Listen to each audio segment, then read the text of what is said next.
การดำเนินธุรกิจด้านการผลิตและจำหน่ายประตูรีโมทปองเยี่ยมหัวเฮาคันใดตะนางกันขโมยหลายแบบหลายอย่างออกมารับใช้สังคมลาวนับแต่ภาคใต้จนฮอดภาคเหนือสิ่งเหล่านี้ก็แม่นการเฮ็ดธุรกิจการประกอบอาชีพหนึ่งที่สุจริตมั่นคงตัวอย่างคือดังห้านเกตลาเหล็กดัดอิตาลีสร้างตั้งขึ้นมาได้20 กว่าปีแล้วปัจจุบันห้านตั้งอยู่บ้านพลปะเปา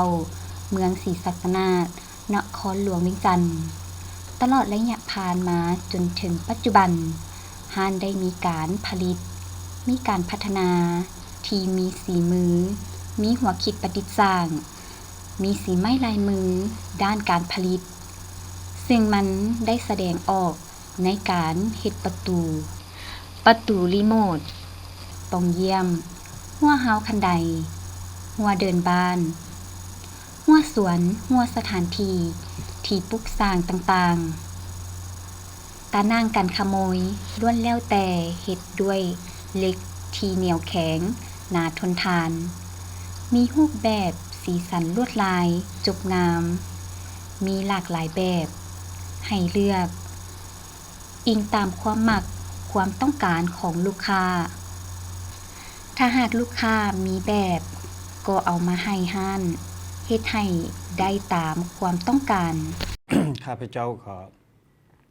อยากเล่าประวัติย่อหน่อยนึงของห้านเกตลาพวกเฮานี้ก็คือ ห้านพวกเฮานี้เป็นห้านเหล็กดัดอิตาลีคันชิเว้าก็เป็นห้านทำอิฐที่สร้างตั้งขึ้นอยู่ อยู่ในนครหลวงสมัยนั้นก็เหล็กดัดอิตาลีนี่ก็ยังบ่ทันมีไผสนใจรับรู้ว่าคุณภาพมันเป็นจังไดแต่ว่าห้านพ่อก็ได้เริ่มต้นก่อสร้างตั้งขึ้นมานี่ก็แต่ปี2001จนมาฮอดปัจจุบันนี่ก็คันเว้าระยะเวลาก็20 กว่าปีแล้วท่านก็เว้าเรื่องผลงาน ก็ถือว่าได้รับใช้ลูกค้าก็ไปหลายบอนหลายที่คันสิเว้าก็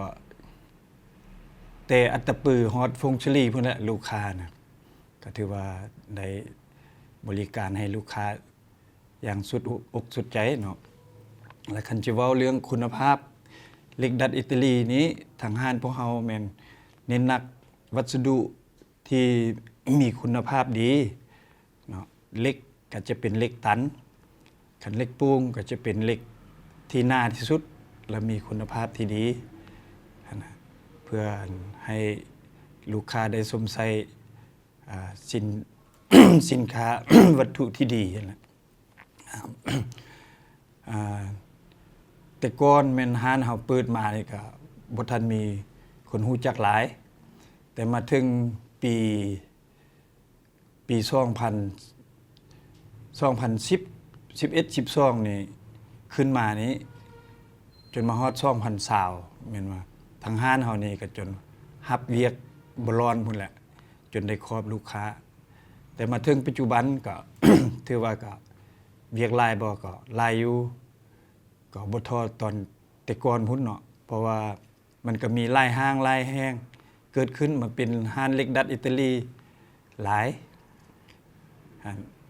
ฉันก็เฮ็ดให้แกล้งแย่งกันก็มีแต่ว่าทางห้านพวกเฮาเนาะ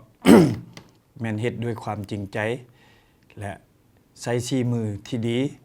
และก็ประสบการณ์ก็สูงและสร้างโจทย์ของเฮา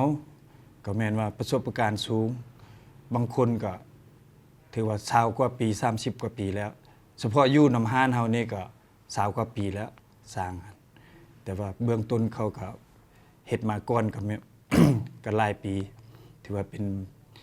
ป็นสร้างที่มีประสบการณ์สูงก็อยากฝากให้ลูกค้า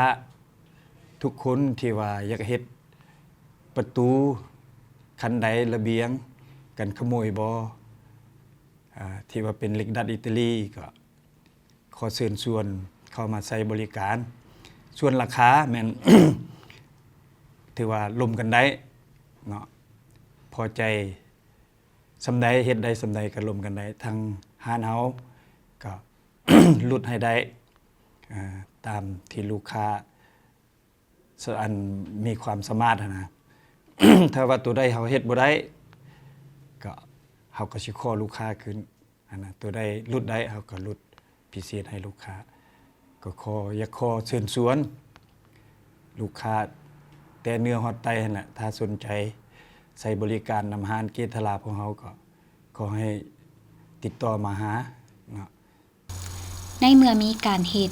การผลิตประตูปงเยี่ยม ประตูรีโมท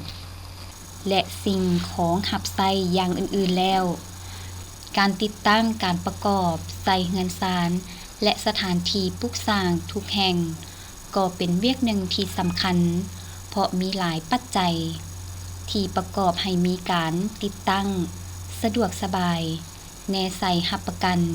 ให้มีความปลอดภัย ทนทานแน่นหนา มีความสวยงามย้อนการติดตั้งจากบรรดานายสร้างที่มีฝีมือดี เก่งสำนาญ วันนี้ได้พาทีมงานออกมาติดตั้งการขโมยของลูกค้าเพิ่นสั่งเนาะเพราะว่าทีมงานก็หลายคนมันแล้วแต่เวียกของเฮานะว่าบางเทื่อก็ติดตั้งง่ายบางเทื่อก็ติดตั้งยากแล้วแต่เวียกงานหน้างานเพราะว่ามื้อนี้ก็มันเป็นบานเขาเจ้าใส่แก้วแด่มันก็ยากแด่แนวนี้นึงก็ใช้เวลาโดนเติบว่าอีมื้อนึง2มื้อเพราะว่าแก้หน้างานเพราะว่าเฮ็ดสำเร็จรูปมาแต่ห้านเนาะอันเกตหลาของเราคันทันผู้ใดสนใจก็ติดต่อนำห้านเกตหลาของพวกเราตั้งอยู่พลประเป้าเนาะมีหลายเวียกมีหลายเฮ็ดประตูทางรีโมทอย่างก็กันขโมยเนาะหลายแนวมีแต่ปรึกษานำบริษัทของพวกเราเนาะ เมื่อมีการผลิตประตูหัวสิ่งของสมไส้รูปแบบอื่นๆแล้ว ลูกค้าสังคมผู้สมไส้ก็แมนภาคส่วนหนึ่งที่สำคัญ เพราะลูกค้าเป็นผู้รองรับให้มีการผลิต มีการพัฒนาเติบใหญ่ขยายตัว ไปอย่างบ่หยุดยัง้งแน่นอนว่ามีผู้ผลิตมีการผลิตวัตถุผลิตภัณฑ์หับไส้ที่ดีงาม และมีคุณภาพดี ก็จะมีผู้สมไส้ลูกค้าผู้ที่ไว้วางใจสมไส้กันอย่างกว้างขวาง ข้าพเจ้าในเฮ็ดธุรกิจขนส่งสปอร์ตขนส่งเหล่าจีนเฮ็ดมาได้ปีนี้ครับแม่น30กว่าปีแล้ว33ปีนี้เนาะแต่ที่ท่านนี้ข้าพเจ้าได้มาตั้งอยู่นี่ก็28ปีนี้ละมาอยู่สถานที่แห่งนี้แล้วก็เมื่อภายหลังเฮ็ดแล้วมาตั้งอยู่นี้กับพวกข้าพเจ้าก็ได้เฮ็ดประตูหัวกันขโมยและเฮ็ดประตูใหญ่หน้าบ้านแต่ว่าข้าพเจ้านี่ต้องได้เลือกเอาที่บริษัทที่ดีเหล็กที่ดีแต่ข้าพเจ้าก็ได้เลือกได้บริษัทเกษณาเหล็กอิตาลีที่ว่าเหล็กมีคุณภาพเหล็กที่มีมั่นใจว่าสันสาและผู้ค้าได้เลือกเอาตัวนี้มาใส่แต่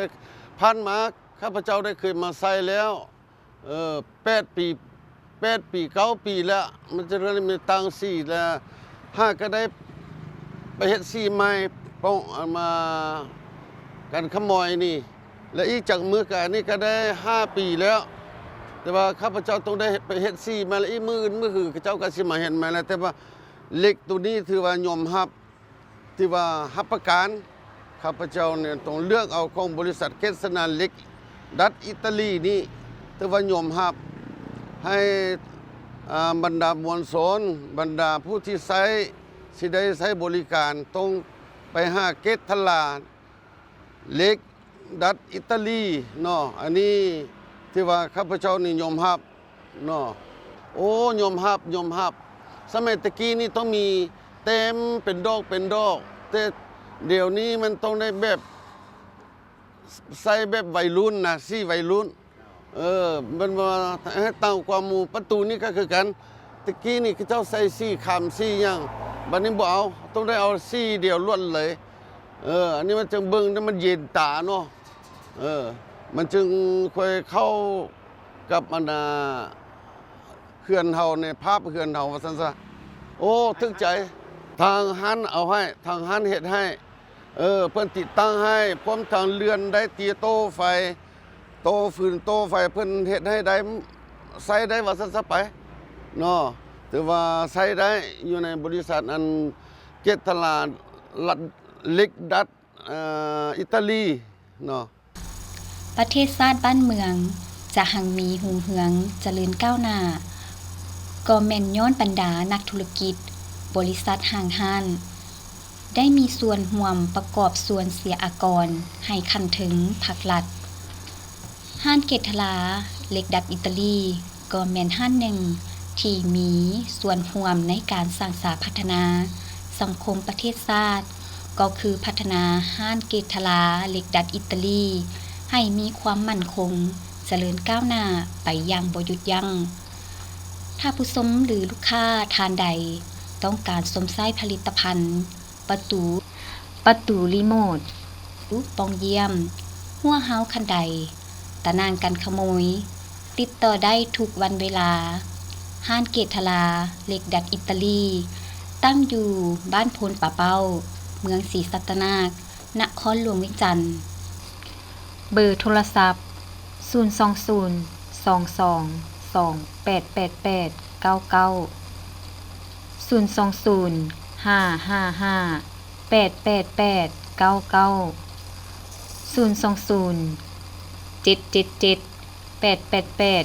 02077788899